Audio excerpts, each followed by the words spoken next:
सामने बैठा हुआ एक भेड़ था, एक मेमने था, और उसके आगे बैठा हुआ उसका पिता था। डेली जो उसे चराता था, डेली जो उसे हरी तराइयों में लेके जाता था। मेरे प्रियो, उन मेमने का कर्तव्य क्या है? हाथ उठा के बोलो, मेमने का कर्तव्य, विश्वासी का कर्तव्य। जरा ध्यान से सुनिएगा हमारी बातों को। एक पिता है जो अपने बच्चे को छड़ी से मारने का काम करता है। एक पिता है अगर जो अपने बच्चे को छड़ी से नहीं मारे तो बाइबल कहती है वो उसका दुश्मन है। एक पिता अपने बच्चों का दुश्मन हो नहीं सकता, हाँ या ना? कभी नहीं होगा मेरे प्रियो। एक बेटा अपने पिता का दुश्मन या पिता अपने बेटे का दुश्मन नहीं होगा। पर ध्यान से सुनना यहाँ पर, अगर वो पिता अपने बेटे को छड़ी नहीं मारा तो उसका दुश्मन कहलाएगा। मालूम है क्यों? यह बात नीति वचन 13 अध्याय और 24 पद में लिखा है। पढ़िएगा उसको, जरा आप लोग नोट कर लीजिए, पढ़ना है उसको। क्या लिखा है, बाइबल क्या कहती है? हाँ, जो बेटे पर छड़ी नहीं चलाता, जो अपने बेटी और बेटा पर छड़ी नहीं चलाता, वह उसका बैरी है। वो उसका शत्रु बन जाता है, उसका बैरी बन जाता है, दुश्मन बन जाता है, अगर छड़ी नहीं मारेगा तो। हाँ, परंतु जो उससे प्रेम रखता है, अगर जो पिता उससे प्रेम करता है, वह यत्न से उसको शिक्षा देता है। रात और दिन, हफ्ते में 3 दिन खड़े होकर के, हफ्ते में 3 दिन फास्टिंग रह करके, पूरा टीम आपके लिए दुआ करता है। वही बात यहाँ लिखा गया है। हम आपसे अगर प्रेम नहीं करते, अगर पिता आपसे प्रेम नहीं करता, आप यहाँ नहीं होते। और वो आपसे प्रेम करता है, इसलिए आपको यत्न से शिक्षा देता है। वो तैयारी के साथ आते हैं। आप सुबह उठे चले आए, पर मैं ऐसा नहीं आया, मैं बिल्कुल अलग हूँ आपसे, क्योंकि वो तैयारी का विषय, परमेश्वर की आवाज़ को सुनकर ही मैं निकला हूँ घर से। आपके जीवन के सुधार के बारे में, आपके जीवन में अच्छा जिंदगी के बारे में कैसा होगा, ये यत्न से सुनाने का प्रयास पिता ने मुझे सौंपा है। और अगर आप यहाँ बैठे हो तो ये मेरी इच्छा नहीं, मेरे पिता की इच्छा है कि तुम वहाँ जा कर के तुम सुधर जाओगे और तुम्हारी ज़िंदगी बदल जाएगी। आमीन बोलेंगे। एक पिता अपने बेटे पे छड़ी चलाना चाहिए कि नहीं? देखिए, हमारे पास ना दिखने वाली छड़ी है। हम शरीर की छड़ी से नहीं, पर ना दिखने वाली छड़ी से, जिसे परमेश्वर का वचन कहते हैं, हमें आपके ऊपर चलाना पड़ता है। अगर वो छड़ी अगर हम आपके ऊपर नहीं चलाएंगे, हम आपके दुश्मन हैं। साफ साफ हम आपके बैरी बन जाएंगे, हम आपके बैरी बन जाएंगे, क्योंकि आपकी दशा किसी भी रीत से बदल नहीं सकती, आपकी दशा किसी भी रीत से सुधर नहीं पाएगी। मेरे प्रियो, यहाँ जो मैं बोलता हूँ, यहाँ जो मैं भी प्रीच करता हूँ, जो मैं प्रचार करता हूँ, ये आपकी इच्छा से नहीं।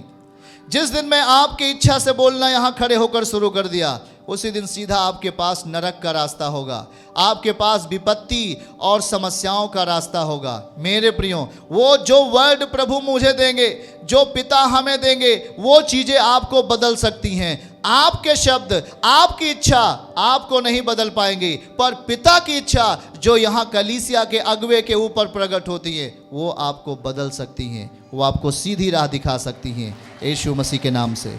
हाँ या ना?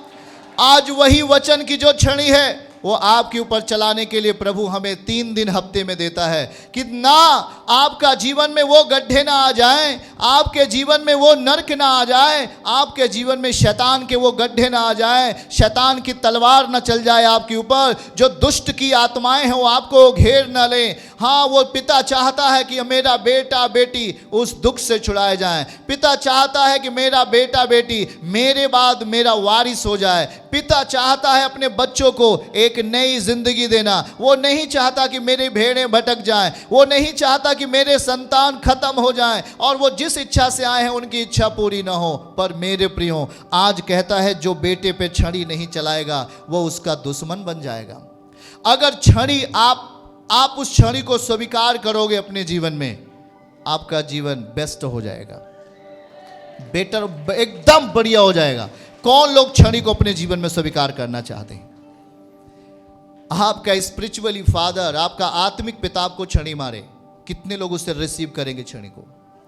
एक ना दिखने वाली छड़ी, वचन की छड़ी, अगर आपने उसे रिसीव कर लिया, आपने उसे स्वीकार कर लिया, तो आप उस पिता के मित्र बनोगे, आप उस पिता के बेटे बनोगे, अगर आपने उस छड़ी को रिसीव नहीं किया, आपने उस छड़ी को जो आज आपके ऊपर प्रभु मारना चाहता है, पिता मारना चाहता है, अगर आपने उसे हंसते हुए, आनंद पूर्वक, डर पूर्वक, खुदा से भय खाते हुए अगर इस छड़ी को आपने अपने जीवन में रिसीव नहीं किया, उसे अपने जीवन में पूरा नहीं किया, तो आप उसके बेटे नहीं हो। इतना ख्याल करके सुन लो मेरे संतानों, परमेश्वर के बच्चों, इस बात को सुनो। आज ये बात क्यों बोलना पड़ रहा है? क्योंकि लोग अपनी मर्जी पे जीना शुरू किए, लोग अपनी इच्छाओं पे चलना शुरू किए।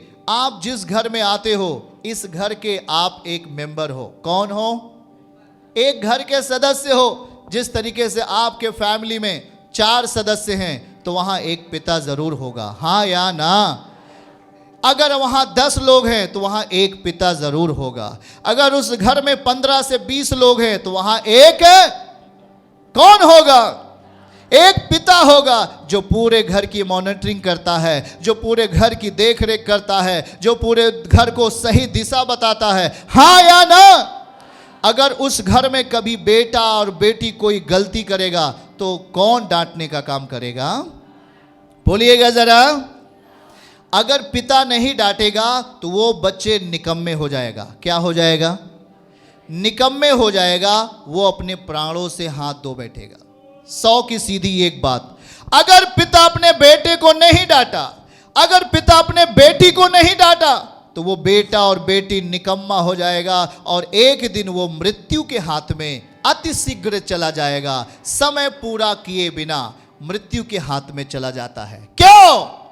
कारण यह है कि उसने पिता की छड़ी को, पिता की उस डांट को अपने जीवन में आशीष के रूप में नहीं स्वीकार किया। प्रियजनों, आज तो भेड़ें भावुक हो रही हैं, आज तो बेटा बेटी भावुक हो जाते हैं।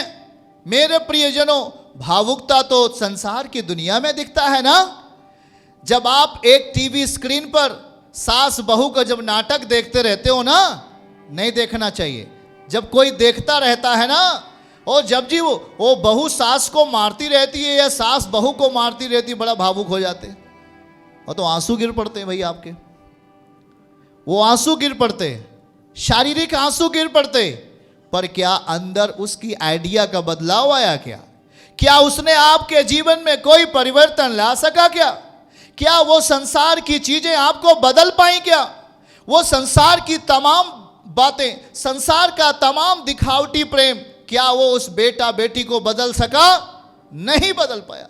क्योंकि संसार के वर्ड में ताकत नहीं है, संसार के उस शब्दों में ताकत नहीं है। वो शरीर के अनुसार है, और जो चीज शरीर के अनुसार होती है उसमें कोई बल नहीं होता, उसमें कोई शक्ति नहीं होता। इसलिए प्रभु ने यूहन्ना रचित सुसमाचार 1 अध्याय और पहली आयत, दूसरी आयत में लिखा, मैं वर्ड हूं, मैं शब्द हूं, मैं जो था, जो हूं और जो रहूंगा, मैं वही हूं, मैं वचन हूं, मैं कभी बदलता नहीं, मैं सेम रहने वाला हूं। और जो मेरे वचन को ग्रहण कर लेगा, मैं भी उसे सेम नहीं रखूंगा, उसे बदल दूंगा। यीशु के नाम। यीशु आश्रम मिनिस्ट्रीज की हर लेटेस्ट अपडेट को पाने के लिए हमारे YouTube चैनल को सब्सक्राइब करें और नोटिफिकेशन पाने के लिए बेल आइकन को जरूर